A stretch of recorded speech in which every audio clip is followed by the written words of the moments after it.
Alright, how's it going everyone? Today we're doing more work on the Honda. It is currently 20 past 5 on the 27th of June 2023. I'm saying this because I don't know when this is going to be uploaded, and I have a lot of spare footage for the Civic that I know I'm just sitting on, so there's going to be a bunch more before this video even comes out. So we'll see the time difference, and I know I didn't state anything in any other videos, and I don't have the time set up on my GoPro, so I can't see when they were done. I've got a rough idea, but like, it's been a fair long while. So I know I've recorded some stuff recently, but not too recently, so I don't even know what I've recorded. I know I've got most of the H22 stuff, and right now I'm just trying to, got a bunch of goodies over here for it. Yeah, I've got goodies here, so I got a heap of stuff I need to do. I don't know how much I want to do today. Right now I'm rewiring the IACV. So my harness came with a 3-pin and I need a 2-pin, so I'm just converting that. I need to do radiator, I need to do brake lines. I'm waiting for my alternator video because I think this one may be busted. Not too sure, but it's throwing a code 2 or code 20, and it's code ELD, electric load distributor. I don't know. It's something, and I did some research. Apparently it's kind of rare, and it's mainly caused by this thing in the fuse box fucking out. But it could also be alternator, so I don't know. This alternator is God knows how old. I bought this engine a long time ago, sold it to a friend, bought it back a long time ago, and just recently rebuilt it, and is now in the UK finally. So it's been all around. I think I went through the floods maybe even, so who knows. Alright, so I'm going to tackle this soldering job first. I've already got a few bits of, what's it called? Shrink wrap? Heat shrink? Ready to go. I think I planned this out alright. I've only soldered a fair few things before with the most ghetto solder, so I've got a half alright one now. I think this is a budget decent one. Hopefully this will go alright. I'll set you guys up and we'll try our best.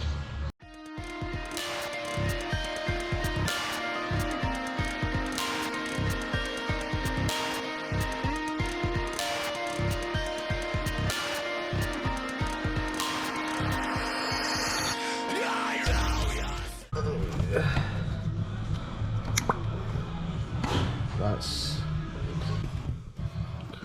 This is it here. Nice.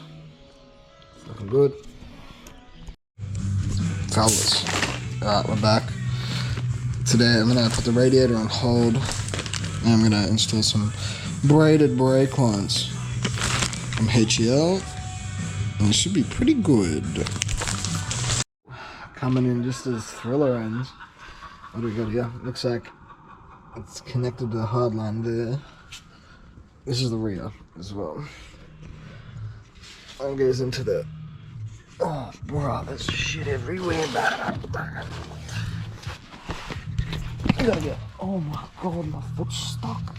No, I'm gonna take a seat, I wanna bust the fucking plug. Oh, what am I stuck on? Alright. So it's connected to the brake caliper there. As you can see.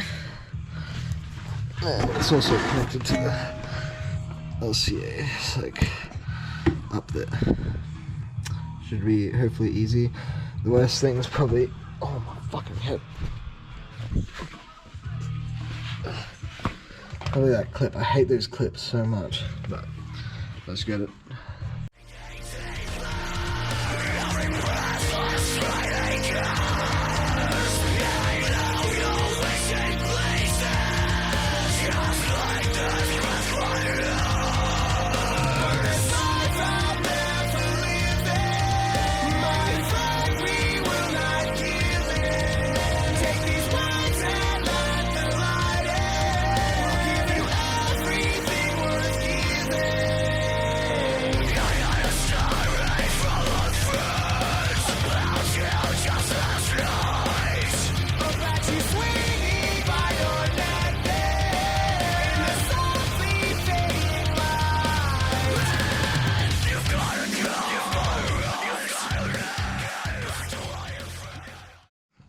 Alright, just like that.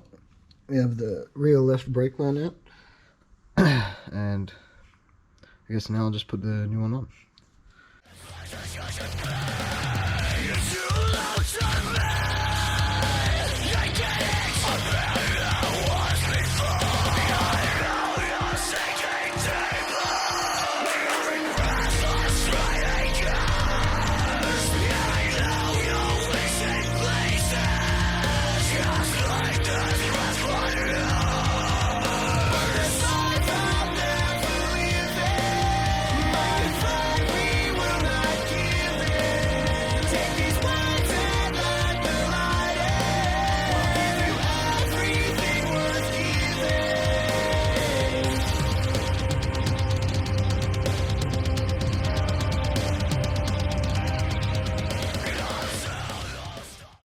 Alright, so we're back.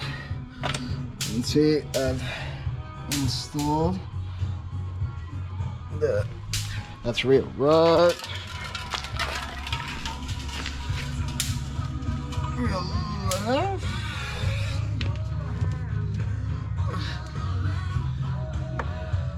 Rear left. And went ahead and got the fronts done as you saw. So that's front left. And finally, you saw me put on the front right. So they're all in. Now I just need to bleed the brakes. It is the 27th of July. It is a Thursday. And we out here. So I don't know where I'm up to again, but I got the new alternator on, but I thought I'd be able to get away with it, but I just got something over here. This alternator relocation bracket, and that should change it so it fits where the AC used to be, just there. So it'll sit a lot lower. It's like $50 from Max Peating Rods. Shout out. Max Peating Rods, let's go. You know what it is. So yeah, I'm gonna change that, and it didn't say whether I need a shorter belt or not. I'm hoping just the same belt will fit. We'll see.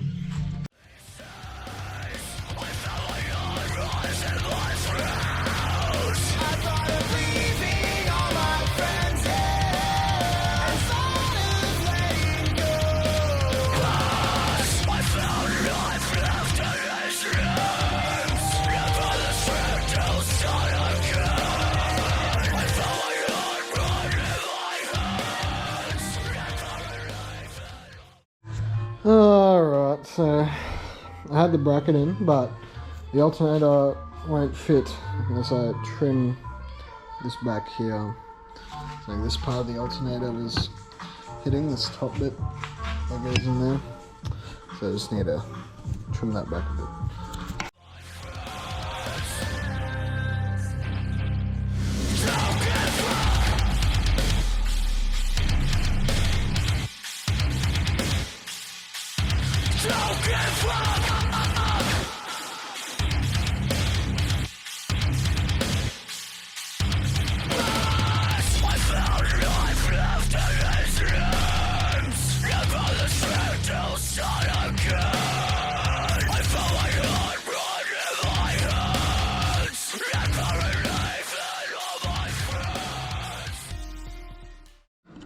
Alright, got the bracket test fitted, and you can see it's not quite lining up, so again I have to switch to these holes here. There's like two options.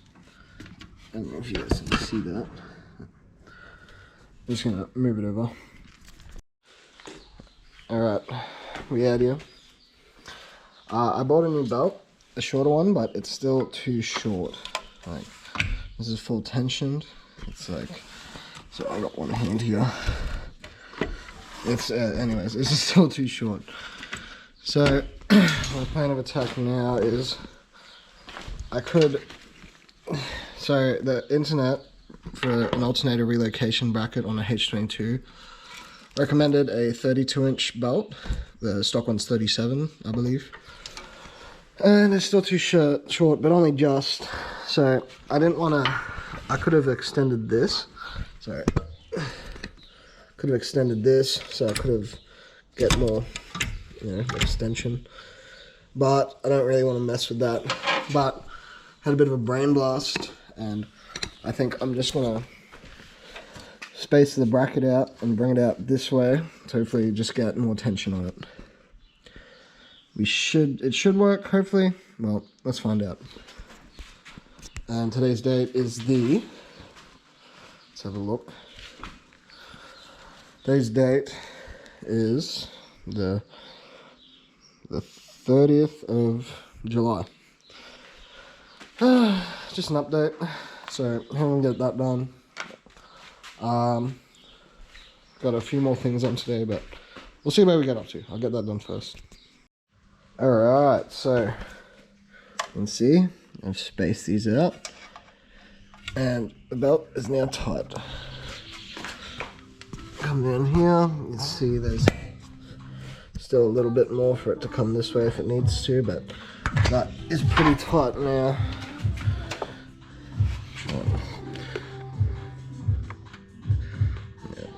Barely get a quarter turn in. I'm hoping it'll stay there, because it was just the cheapest bracket from Max Peating Rods. I hope it works, but if we get problems, we know why.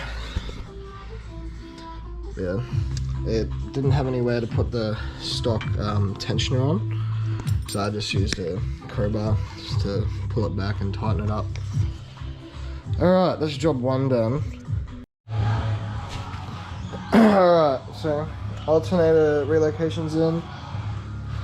I just chucked the radiator in. I don't know if you guys, I don't know if I've already put it in, but I've had problems with the radiator fitting because the clutch slave bleed nipple comes really close to the radiator, but you can see the fan's not there, so it fits, and I've just put the fan on the front here.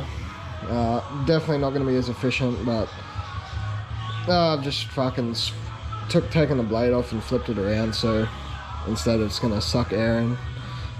Wait, no, yeah. In, wait.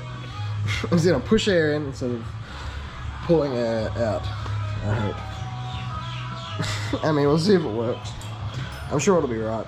The only thing I'm missing for the radiator now is the little rubber mounts down here, but sort of get it all mocked up and see how it goes. It looks alright. Looks like a radiator in there. Looks like a radiator in a Honda Civic.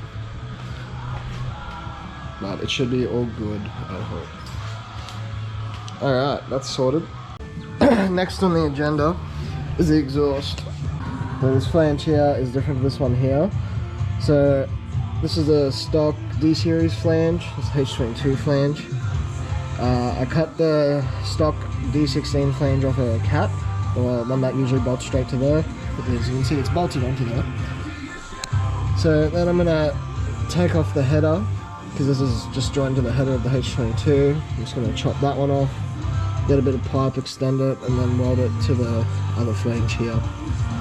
I do plan on making a full exhaust, not a full nice stainless thing, but I've just been procrastinating too much with this, and I would just like to, I need to drive it and just see if there's actually, if the engine's alright, because it's my first like rebuild really. I don't know if the engine's fine or if it'll have to come out and need to be taken apart again, so I just really need to see if everything's all good, then I can do further big mods to it. Alright, I'm gonna get this header out. Alright, so here we have it, extended. It's not the prettiest thing, it's all fucking gasless MIG, but it should work. It's together. I don't know how to TIG, nor do I have all the TIG gear, and I don't even have gas to do gas MIG, which would be at least a bit nicer. But oh, hey, it's together. So I just gotta check it back on the car now. Alright, it's all connected. I probably can't see shit, but the exhaust is all connected. So I thought I was gonna pack up for tonight, but I do want to hear it. I haven't heard this exhaust for like 4 years, and definitely haven't heard it with the new H swap. So out there.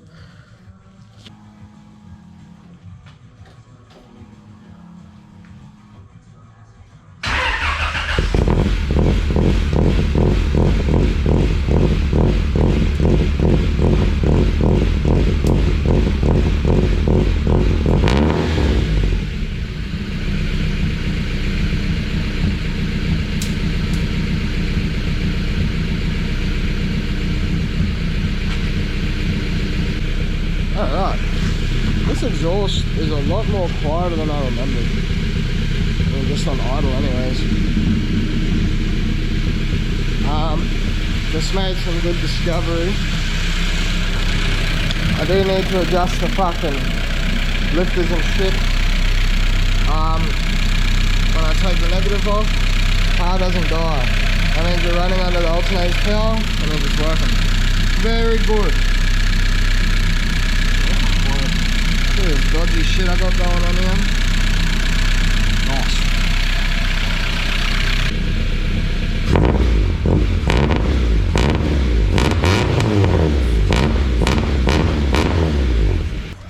Oh bro, that was, so yeah, that exhaust has been sitting on this car since I parked it up. It's like, I think it's roughly 4 years ago. I'll have to go back and check exactly when, but I forget how much I liked how that sounded. It's fucking noisy, but I do have plans for a new exhaust, but nah, dude, like I said before, I need to get everything running, make sure it's all good. I'm very excited. Sneak peek, I got some new wheels, some motors, down on Marketplace, cheap deals. Let's go. I know, I'm excited.